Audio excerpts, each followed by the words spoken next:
All right, what's up, everybody? I hope all of you guys are having a tremendous Sunday night into Monday morning here on this day.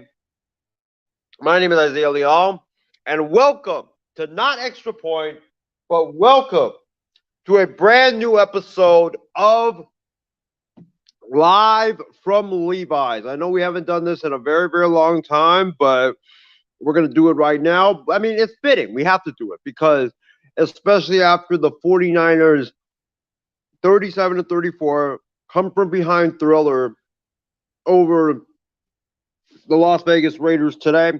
I don't know what's going on with my camera right now. I'm trying to figure it out right now, but I don't know. Something is wrong right now. I don't know what's going on. But my camera's not working. Yep, it's not working. So, you know what? It's gonna have to do without a camera, but I'm at the SJC airport right now. I'm not at Levi's Stadium. I wish I was. But welcome to another edition of Live from Levi's here tonight. The 49ers with an epic come from behind 37-34 victory over the Las Vegas Raiders in, I think you probably have to say it's the game of the year. You know, it was an instant classic. It was an epic battle between two teams that were used to be rivals in the same city, in the Bay Area. And, you know, major props goes out to Josh McDaniels and the Las Vegas Raiders. They came to play. And they, they gave the Niners all they could handle. Jarrett Stidham, major shout out to that guy. I mean, that guy is a baller, man. That dude was throwing the ball with pinpoint accuracy. He was just throwing the football down the field, shredding what was the number one ranked defense in the NFL all game long. I mean, just a spectacular performance from Jarrett Stidham. So major props go out to McDaniels for a great game that he called. The Raiders, they came to play, and Jarrett Stidham won a terrific game that he played.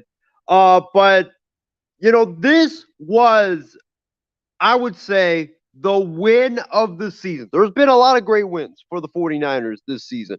But this, in my opinion, was the win of the season, considering everything that was at stake. You talk about if you had lost this game, because everything that the Niners wanted to happen, everything that they wanted to happen, all happened for the San Francisco 49ers.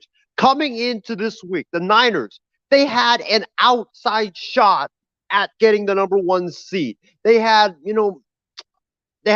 probably a 20% chance to get the number one seed. It would have been a Hail Mary to try to get the number one seed. Well, now the Philadelphia Eagles lost again. They lost to the New Orleans Saints. Back-to-back games, the Philadelphia Eagles dropped, and they looked absolutely pathetic on offense. Defense did their job, but they looked absolutely pathetic. The Eagles lost again, which meant the Niners with a win would be only one game back, and the Niners would actually somehow, some way, have a realistic shot at getting the one seed and a bye week to start the postseason. I mean, wow, right? Wow. And then the Minnesota Vikings, the team that the Niners were chasing entering this week for the number two seed, if the Niners won and the Vikings lost to the Packers, the 49ers would jump the Vikings because we own the tiebreaker. So the Eagles lost. The Vikings got slaughtered by the Packers. I mean, this game was 27-3 at one point. Kirk Cousins got benched late in that game. I mean, it was just a crap show by the Minnesota Vikings. So the Vikings and the Eagles both lost. So everything that you wanted from playoff seeding wise, all that you wanted, all happened. And all you just needed to do was win. And I think the Niners going into this game, they really took the Las Vegas Raiders for granted. Coming into this game, Derek Carr is no longer their starting quarterback. He's been their starting quarterback forever. He's no longer there. It's Jarrett Stidham. I think that human nature played a big part on why the Niners started slow. It's because, and Nick Bosa said this at his press conference after the game. because the 49ers underestimated Jarrett Stidham. They let human nature take over. They thought in their heads, okay, we're playing Jarrett Stidham. We're playing another quarterback, the Derek Carr. Raiders have sucked all season long. We're going to dominate these guys. But the Raiders came out to play, and they punched the Niners in the mouth to start this football game. Jarrett Stidham and the Raiders, boom, boom, boom, right down the field, opening drive, touchdown. And the Niners are like, what the hell just happened? And then the Niners rallied on offense. Brock Purdy and Cole drives down the field, and they respond. And then it was just, and then the Raiders, drive right down the field again. Niners stop them, kick a field goal. It's 10-7. Niners drive down the field again. They score a touchdown, and then the Raiders drive down the field. But luckily, the Niners defense finally got a stop in this football game. They finally got a stop. They finally, sent the message to the Raiders saying, okay, we're ready to play now. And they get a goal line stand, but the Niners can't take advantage. Bad punt by Wisnowski. And then the Raiders get the ball back with about 2 minutes left in the second quarter, and they drive the ball right. They drive it right down the field. Boom, boom, boom. Touchdown. Davante Adams, amazing catch. You're looking at a 17-14 lead at the half for the Raiders. And then in the second half, to start the second half, which has been the 49ers' bread and butter. They are an excellent team to start the second half. And they are an excellent team in making adjustments. And the Niners go 3 and out. The Raiders punch them in the mouth again. Boom, boom, boom. Touchdown, Davante Adams on a busted play. And the Niners faced a lot of adversity. But the fact that this team just kept rallying back, no matter the deficit, no matter the adversity that they faced, this is going to bode well in the postseason. Let's face it, the 49ers have had a lot of easy walk right through the park victories throughout this entire season, especially like the last 5-6 games. It's been too easy for the 49ers. You can't go into the playoffs without getting tested because the playoffs are a different beast. You're going to get tested. It's not just going to be every single week is a walk in the park for you. And I'm glad that the Niners got tested today. But back to the game recap. Niners are down 24-14. Purdy, biggest drive of his career, leads them down, or at that point, biggest drive of his career at that point. You're down 10. The game feels like it's slipping away, but Purdy leads them down to the field, makes some awesome throws. McCaffrey was fantastic. And then touchdown right there for the 49ers. That's 24-21. The defense gets the pick. Drake Jackson, shout out to him. Great pick. And then, Purdy underthrew a couple receivers. Should have had him. Whatever. Wasn't his best game. They get the field goal tie. It was just a lot of back and forth. And the Niners ultimately win. Even though Robbie Gould missed the field goal to end the regulation, they get the interception. Tayshaun Gibson gets the interception. And then the Niners get set up in great field position, get the ball at the Raiders. I believe the Raiders' 5-yard line. Purdy takes a knee, sets up Robbie Gould. Robbie Gould knocks it down. Redemption. Niners win there. She wrote. And, couple takeaways that I really want to get out of this. This is my instant reaction. This is not my full reaction, but this is my instant reaction. Number one, like I said earlier, I am glad that the Niners got tested. But this game was extremely important to see the growth of Brock Purdy. And Brock Purdy has been electrifying the first 4 or 5 games that he's played. But he's never faced a test. And today was his big test. Playing from behind. You need to make critical throws when the pressure is on. And he delivered in crunch time. He delivered when the pressure was on. He delivered when he had to deliver. And I'm extremely proud of Brock Purdy. He did not flinch. Most rookies would flinch, but Brock Purdy did not flinch. He stepped up in the pocket and made great throws after great throws after great throws and shrugged off mistake after mistake after mistake. It wasn't his best performance, but the fact that he stood in there, and brushed off his mistakes and stood in there and rebounded nicely and led the Niners to the win. I'm so damn proud of Brock Purdy. The second takeaway I have from this game is that the San Francisco 49ers secondary is extremely weak. I mean, that defensive line, the pressure they were getting on the quarterbacks, the linebackers doing their thing. Warner, Drake Greenlaw, Aziz Al-Shire, they were doing their thing. But Bosa, Armstead, Kinlaw, Kerry Hyder Jr., Drake Jackson, those beasts up front, and the linebackers with Warner, Al-Shire, Greenlaw, they've been covering up the deficiency of this secondary. And the secondary today got exposed. When the Niners could not get any pressure on Jarrett Stidham, the linebackers, they were pretty flat-footed the entire game. Jarrett Stidham was just going over the top and torching the secondary. The secondary has been looking good because the Niners are getting pressure on the quarterback. But when the Niners can't get pressure on the quarterback, their secondary gets exposed.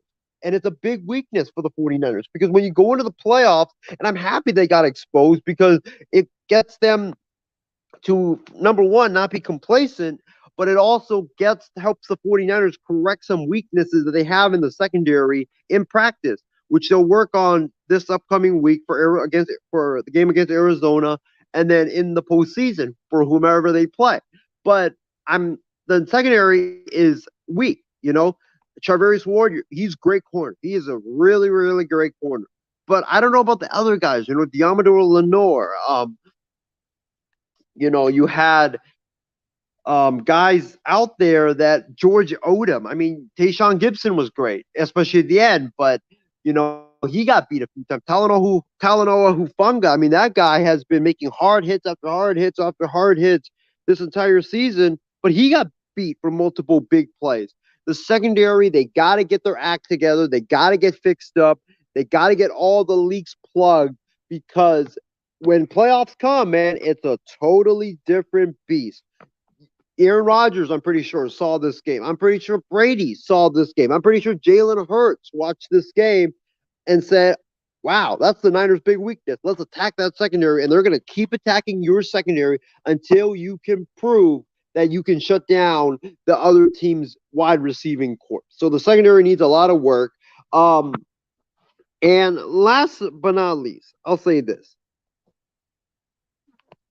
My biggest other takeaway was the 49ers have everything ahead of them. And what I mean by that is that, like I said in the beginning of this video, Philadelphia lost today. Niners wanted them to lose. Niners wanted the Vikings to lose. Niners needed a win. Everything that they needed to break their way broke their way today. And now the Niners not only have a chance of securing the number 2 seed, which they currently are in right now, but they have a miraculous shot. I mean, who would have ever thought? They have a miraculous shot at getting the number 1 seed and a bye week and have every home game in the NFC playoffs run through Levi's Stadium. Just absolutely insane. I know next week's going to be bonkers for sure, but it's going to be great, meaningful football. Hopefully we don't have any major injuries going to the playoffs, but great win by the 49ers. Game of the year, win of the year for the San Francisco 49ers. This was a game that it was a much-needed game for the San Francisco 49ers, and looking forward to next week, man. I don't know who we're going to play in the playoffs. I know we're the 2 seed right now. I want us to get into the number 1 seed because I want to have every game of the playoffs for Brock Purdy be at home instead of on the road. But I would like to keep the 2 seed at best because I want Brock Purdy to have more home games in the playoffs than road games because more home games I feel like is better for him so that there won't be too much pressure since he's a rookie. And also, if I'm the Niners, I am rooting hella hard for the Detroit Lions. There's no way in hell I want Green Bay to play me in round 1. You know, round 1 should be the easy round. That should be a shoe-in round to the shoe-in pass to the division round. But if you get a red-hot Green Bay team led by Aaron freaking Rodgers, oh my God, that is bad luck for you. You got the number 2 seed for no reason, man. I'd rather play Daniel Jones. I'd rather play Geno Smith. I'd rather play you know, Taylor Heineke, although we won't because the Commanders have been eliminated. But I'd rather play Jared Goff. I'd rather play Geno Smith, or I'd rather play Daniel Jones, or I'd rather play these scrub quarterbacks. There's no way in hell. I know the Niners have owned Aaron Rodgers and the Packers in the past. I don't give a damn about owning. What I care about is I want an easy matchup to get myself into the divisional round. So please, Detroit, please come through for the San Francisco 49ers. Or, hey, New York, don't rush your players. Brian Daboll, come through for the Niners, because if you do, the Niners hopefully beat the Cardinals. We get the number 1 seed. We get the bye. Oh, my God. That would be an absolute miracle that happened to begin the season. But anyways, guys, it's been a terrific show. Thank you so very much for tuning in to this podcast. Hope all of you guys stay safe, stay healthy, have a wonderful night, and we'll talk to you guys next week for another edition of Live from Levi's. Anyways, stay safe, stay healthy, and good night, y'all.